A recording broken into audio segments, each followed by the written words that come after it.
문명의 발생 아시다시피 세계 4대 문명으로 요약되고 있죠. 네 군데에서 커다란 문명이 일어났고 물론 이거 말고도 다른 작은 규모의 문명들은 있었습니다만 일단 4대 문명으로 살펴봅니다.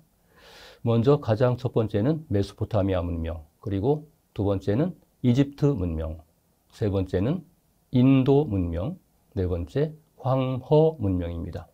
황허 문명은 황하 문명이라고도 합니다만 황허는 한자 발음을 중국어로 한 것입니다. 황허 이렇게 해요.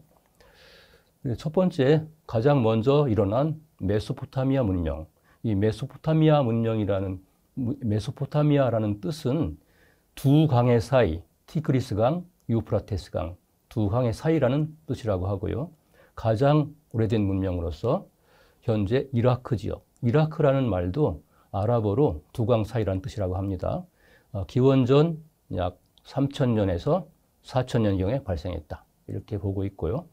가장 먼저 이 문명을 일으킨 종족은 수메르인이라고 하는데 이들이 먼저 정착해서 농사를 짓고 살았다. 이렇게 알려져 있습니다. 그리고 농사 지으려면 홍수를 다스리는 일이 가장 큰 국가적인 사업이었기 때문에 홍수에 대한 다스리는 이야기가 나오고 있는데 세계 최초의 기록으로 알려진 길가메시라는 이 서사시는 길가메시라는 왕이 홍수를 잘 통제한 그 치적을 기록한 것이라고 합니다. 길가메시는 사람 이름이죠. 왕의 이름입니다. 수메르인은 최초로 상형 문자를 만들었는데요. 사물의 모양을 본떠서 만든 것이 상형 문자이죠. 그래서 기원전 3000년 내지 2000년에 이르는 동안 이 상형 문자가 서령 문자로 바뀌게 되고 이 표음 문자로 발전하게 됩니다.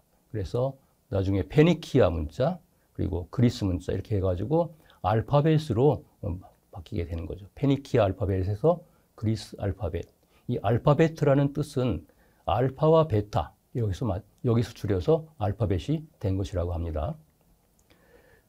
최초의 수메르인들이 남긴 법전이 있는데요. 우르남무 법전이라고 알려져 있죠. 그래서 기원전 2100년에서 2050년 사이에 존재했던 법전인데요. 그 뒤에 나온 거의 완벽한 법전이라고 할 수 있는 하무라비 법전보다 약 300년 앞선 것이라고 합니다. 현존하는 가장 오래된 점토판으로 된 법전이다. 이렇게 알려져 있습니다. 그럼 도서관은 어떻게 발생됐을까? 문명이 발생되고 문자가 나오고 기록을 하게 되고 그러면서 도서관이 나오게 되는데 문명의 발전과 더불어 발생과 더불어 도서관은 탄생했다. 그래서 문명의 산물이다. 이렇게 요약할 수가 있죠. 그래서 발생 조건을 보면은 먼저 문자 기록이 있어야 됩니다. 어떤 매체에다가 문자 기록을 남겨야 그 책이 기록이 나오기 때문에 말만 있고 우리가 보통 하는 구어체 말만 있고 문자가 없으면 기록을 할 수가 없기 때문에 도서관도 성립될 수 없다. 이렇게 볼 수 있죠. 두 번째는 문자를 기록할 그런 미디어가 있어야 된다. 우리말로는 매체라고 하는데 미디어가 있어야 되고요. 기록의 재료인 이 미디어가 있어야 문헌을 만들 수 있다. 문헌은 문자가 들어있는 매체를 얘기합니다. 문헌. 문자가 들어있으면 문헌이 안 되죠.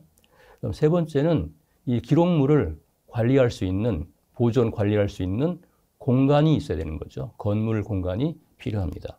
그래서 이런 공간이 없으면 그 보존과 활용이 굉장히 어렵기 때문이죠.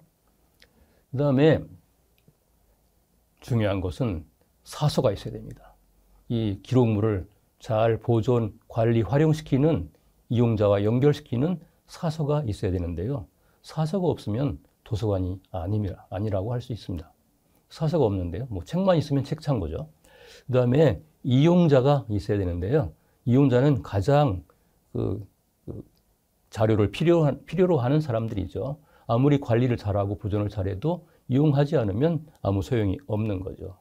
특히 공공도서관에 와서는 이용자가 가장 더 중심이 되는 그 도서관이라 할 수 있습니다.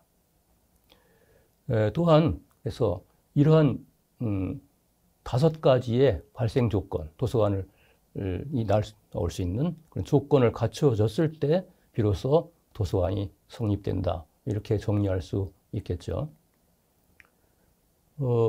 그래서 이제 이용자 측면에서 보면 도서관의 성립 조건 가운데서도 우리가 공공도서관과 관련해서 현대사회 공공도서관 관련해서 특히 유념해야 될, 특히 눈여겨봐야 될 이런 부분이 이용자입니다.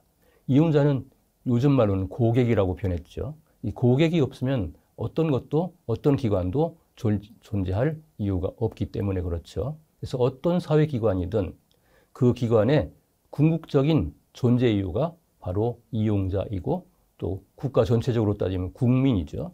그래서 이용자를 존재하지 않는 이런 도서관은 아무런 가치가 없는 거죠. 있으나 마나하겠죠. 그렇게 이제 당연한 이야기 같지만요. 그래서 이제 이용자는 고대에도 있었기 때문에 도서관이 성립됐다고 볼 수 있고 이미 고대 도서관들은 이용자 측면에서 보면 공공도서관이다 이렇게 할 수 있는데 오늘날의 공공과는 좀 다르죠. 신분제 사회였기 때문에 이용자 그 차별이 심했었죠. 노예도 있었고 하기 때문에 그래서 민주사회의 공공의 의미와는 다르지만 모든 사람들을 위해서 거기에 왕실이면 왕실 그 안에 있는 사람들을 위해서 있었기 때문에 공공이라고 의미를 붙일 수도 있다 이런 얘기고요. 그래서 어느 시대에나 도서관은 그 시대의 이용자를 위해서 존재한다. 이것은 당연한 이야기이죠.